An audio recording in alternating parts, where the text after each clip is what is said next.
Uh, some of you weren't here when we talked about this earlier, so I want to just very crudely explain to you how introverts and extroverts think differently.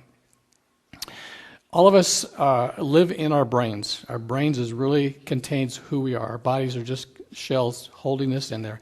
And the only way that our brains get input is from outside stimuli, through your eyes, through your ears, through your touch. If you disconnected all that, you'd really go crazy because your brain would not know what to do with its environment. In fact, they've done studies like that, sensory deprivation studies. So all this input's coming in, and it's transferred through billions of connections and sorted and stored throughout your mind. Every time a connection is made from one neuron to another, your body creates a substance that makes the transfer easy. If you have the right amount of substance in all of your connections, you feel really good. If you have too much of this substance, you start feeling agitated. In fact, if it continues to get heavier and heavier, your brain can kind of go into overload, and you can have kind of a sensory meltdown. And that's somewhat equated for some people to a mental breakdown. And in order to cure that, one of the things to do is to remove all outside stimulation. If you have too little, you start getting agitated as well. And you might start tapping your foot. You may have noticed, especially young people, they'll sit around and their leg will just start jerking. It's because they need to generate some more of that fluid, that chemical. Now, the difference between an introvert and an extrovert, very crudely, it's way more complicated than this, very crudely, is that an introvert, that substance dissipates very, very slowly. An extrovert, it runs out more quickly. And extreme extrovert, it hardly stays in there at all. So in order for them to feel good, they have to constantly be providing stimulation to themselves in order for their brains to feel comfortable. These guys that do extreme sports, their brains have huge holes in them. That stuff's just running out. It's just running out. An extreme introvert, that stuff can stay in there forever. You need very little to put it back in. So that's very crudely the difference between introvert and extrovert.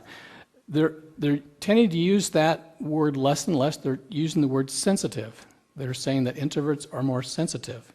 And there's just some fascinating things they're discovering about how an introvert's brain works compared to an extrovert. And they both have amazing strengths. One of the misnomers that they're wrestling with is that in our business world, there's this idea that extroverts make the best managers. And in fact, they're discovering that actually introverts make better managers in many cases than extroverts because they're better at listening, they're better at hearing what's going on, and then they're able to direct. But anyway, let me talk to you a little bit about history. Up until the Industrial Revolution, which was a revelation, people worked in their community. And you grew up in a community, you knew everybody in the community, you decided in the community what you were going to do, and when you wanted to do whatever you wanted to do, if you followed your father or your uncle or your neighbor, you went to them and you said, look, I want to do what you're doing. And they said, okay, I've seen you work, you're a pretty hard worker, you can come and join and become a butcher or a baker or whatever. With the Industrial Revolution, that radically changed. It changed our world. All of the industrialized world changed, and for the first time, people began to move out of their community into other places. So how did people know whether you were equipped to do the job you wanted to do? Well, you had to begin selling yourself. It was the first time that people had to sell themselves. They had to talk to somebody and say, I'm good at this, and explain to them why they're good at that. And with that shift came a perception that you would be more successful and you would be better at life if you were more extroverted. And that business model has been followed for the past 100 years. And so, in fact, in the business world, it's considered a malady if you're an introvert. And I can remember watching a movie not more than a year ago in which the two parents were talking about their child and what they're going to be like. They were expecting it. And he said, well, I just hope anything. I hope they're not an introvert. As if it was a malady. In fact, I come across a couple of definitions on the internet about introverts. An introvert is a person who is more concerned with his own thoughts and feelings than with other people or happenings outside him. That's a current definition. Here's another one. Introverted people are quiet and shy and find it difficult to talk to other people. The extrovert, by contrast, is characterized by outgoingness, responsiveness to other people's activity, aggressiveness, and the ability to make quick decisions. Well, may or may not be true. And one of the misnomers is that introverts are not social, and the reality is that all humans are social and have a great need to be social. It's just that they can only handle so much social activity at a time, and after they've been socially exposed, they need a time of quiet to allow that fluid to equalize in their brains again. And let me also just say that this is a huge scale. Some of you are way over here, extroverts, some of you are way over here, introverts. All of you are somewhere in between, and they're discovering some people that have characteristics of both. And just as a curiosity point, I did leave on the foyer a 20-question quiz that you can pick up if you're curious, want to know where you are, you can do that quiz. And on the back of that quiz, there are some characteristics as to things that introverts are like. And there's also a list of some amazing people you'd never imagine are introverts. So we see this huge shift in our culture, but let me talk to you about what happened in the church. In the first 1,500 years of the church, what we see is that it was the introverts that were basically leading the spiritual movement. And the reason for this is that the introverts were the ones that wanted to get away. And so they would take the scriptures and they'd go into a cave somewhere. The extroverts were busy, involved in life and carrying on and growing families. And the introverts were wanted to just be in quiet and to meditate and to think. And so they became the representative of what spirituality was. And so to be spiritual meant to be quiet. It meant to sit in solitude. And even the worship service were very subdued. And the songs were very subdued. There wasn't lots of cheering and raucousness. It was all very, very quiet. And this is very, very true if you look at the history of the church up until the Industrial Revolution. And as things began to change in society, we saw a shift in church. And especially in the 1900s, there was this huge transformation as to what spirituality looked like. And we started seeing things like crusades. Never seen those before. And we started seeing new forms of music coming to the church. And more, over the last 100 years, it's changed more and more. And in fact, it got to the place where the church began to teach that subtly what they were teaching, that introversion was a form of spiritual weakness, and to be spiritually strong was to be an extrovert. Let me give you some illustrations of this. This was just happened probably 5 years ago. Julie was having a really difficult time in her life, and a friend invited her to a young adult activity at a well-known church. I won't tell you what it is, but it's a large church in the area, mega church, huge church. And they were having this event. I think there's probably about 75 kids in there, and they were at worship service. And she just wanted to sit in the back and just kind of be in the presence of other Christians. And someone approached her and said, "Is everything all right?" And she says, "Yeah, I just want to sit here." And they said, "No, you can't. You can't just sit here. If you want to be a part, you have to participate." And so what was communicated was that she was sort of rebelling, and she was resisting. Someone else shared with me this week that in their growing up in the church, every time they wanted to be quiet, they were rebuked and said, "You know what, you're just being prideful. You need to stand and share your faith. You need to go witness to your neighbors. And if you don't do that, you're just rebelling against God." And so there's this association, and I remember a lot of that too, and feeling guilty because I was an introvert and didn't feel comfortable talking or standing and sharing. There was this persona conveyed that somehow it was a spiritual issue, not a personality issue, and that I was rebelling against God, and that I needed to get over myself and stop being so introverted and be more spiritual. So I'm being a little harsh, but I don't think I'm being totally unfair. And some of you experience the same thing as well if you grew up in the church.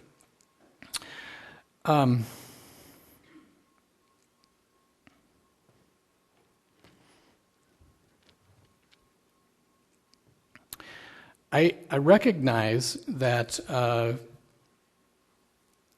there is a part of us that needs at times to be outgoing and excited, and I, as well as any other vert, have been excited at things like what was that men's thing that happened? Promise Keepers. That was exciting to be in there. I mean, I was pretty exhausted when I left, but it was exciting to be in there. So I'm not saying that that is never appropriate. I think that sometimes our worship is pretty exuberant, pretty exciting, and most of our worship is probably led by the extroverts of our congregation. And I think that's okay most of the time. And I think it's good sometimes to be excited. But I think tragically, as a result of that, we sort of have lost some of the more quieter forms of worship. And this morning, all of this, I've been saying up to this point, is to lead you into an exercise of quiet worship. And let me tell you a little bit about what we're going to do, and then we're going to just experience it. This is a type of prayer called Ignatian prayer, and Ignatius was one of our church fathers. I forget what year he lived early on. And he taught people in prayers of visualization. And in fact, it's a common counseling practice that they often use now as well. But Ignatius sort of started this movement. And he would encourage people to use quiet music and to read passages of Scripture and to actually visualize them. So I'm going to introduce to you, or I'm going to read to you, and I'm going to make comments to you about the 23rd Psalm. And what I want you to do is to sit with your eyes closed, and I want you to envision yourself in the place where this is happening. And it will be a challenge for some of you because you've never done this before, and it's something which really does take a lot of practice, and I recognize I'm just introducing this to you. But it may be something that would be really helpful for some of you to cultivate your relationship to God in a new and a fresh and a deeper way. So we're going to play some music quietly, and I'm going to read the entire psalm, and then I'm going to go back and read sections of it and make some suggestions of thought. But I pretty much want you to take and allow your thinking to go wherever it is, wherever it needs to go. And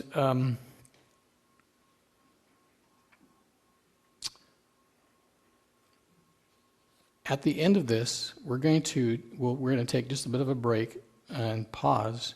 We're going to let the kids come back in, and then we're going to actually move into communion in the same sort of quiet reverence. And I'll give you some more instructions about that when we get there. But let's just begin by asking you to bow your head, close your eyes, take a deep breath, try and relax. The Lord is my shepherd. I shall not be in want. He makes me lie down in green pastures. He leads me beside quiet waters. He restores my soul. He guides me in the paths of righteousness for his name's sake. Even though I walk through the valley of the shadow of death, I will fear no evil, for you are with me. Your rod and your staff, they comfort me. You prepare a table before me in the presence of my enemies. You anoint my head with oil, my cup overflows. Surely goodness and love will follow me all the days of my life, and I will dwell in the house of the Lord forever. The Lord is my shepherd, I shall not be in want. Imagine that you are on a grassy hillside. Look around and notice the wind blowing the grass. Can you feel the warm sun? And then you notice someone coming over the hill nearby. Somehow you know it's Jesus. As he walks toward you, you have the sense of his great pleasure at seeing you. He's eager to be with you. As he draws near, his arms spring out to enfold you. Can you feel his strength? Then he holds you at arm's lengths and looks at you. His eyes are bright and penetrating.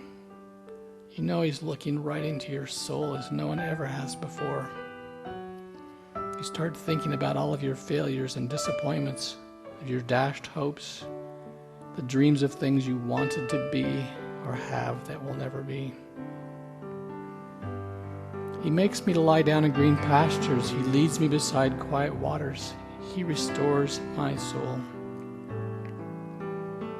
Jesus sits down in the grass and draws you down next to him. As you begin to weep about all those things that you've lost, dreams, hopes, health, you look over and notice that he's weeping with you. The pain, the loss, continue to grow until you're too exhausted to even sit. So you stretch out on the soft grass. Think about all the pain in your life. Imagine him placing your head in his lap and gently stroking your hair. You can see his face hovering over you. Above him is a deep blue sky with puffy white clouds.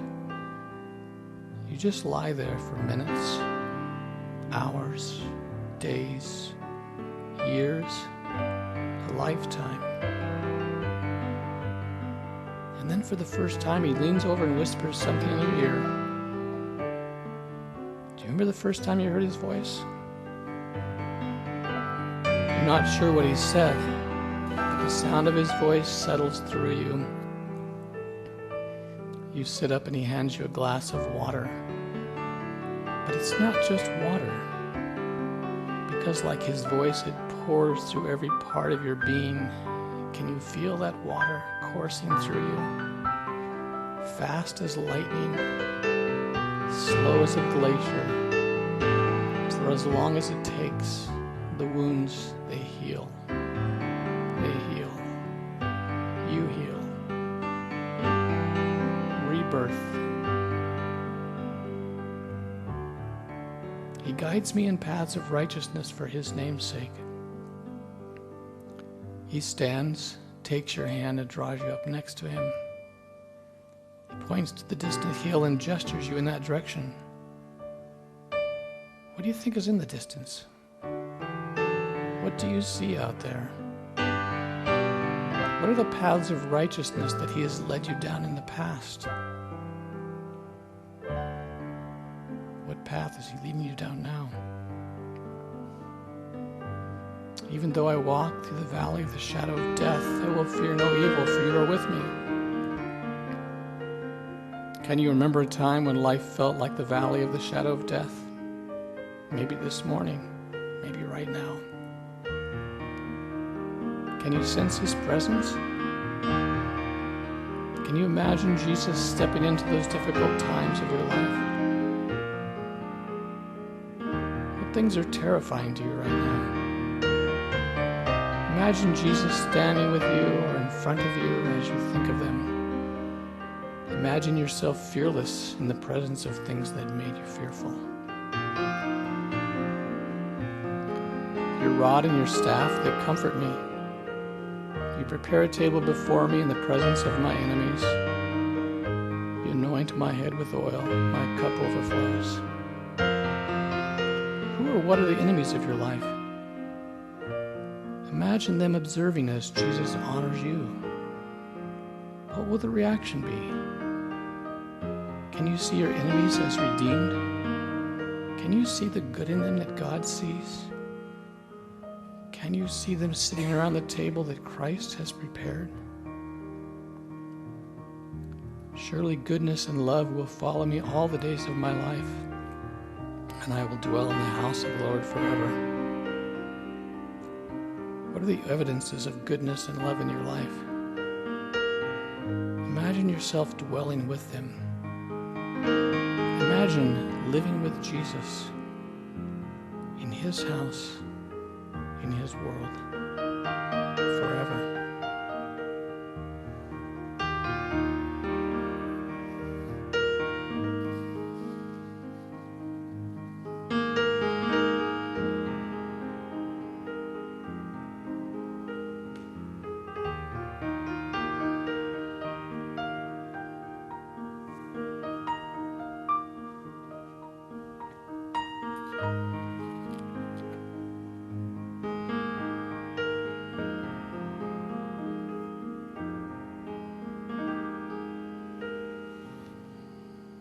Let's encourage you to continue sitting in quiet, and we're going to invite the children to come in if someone will go retrieve them.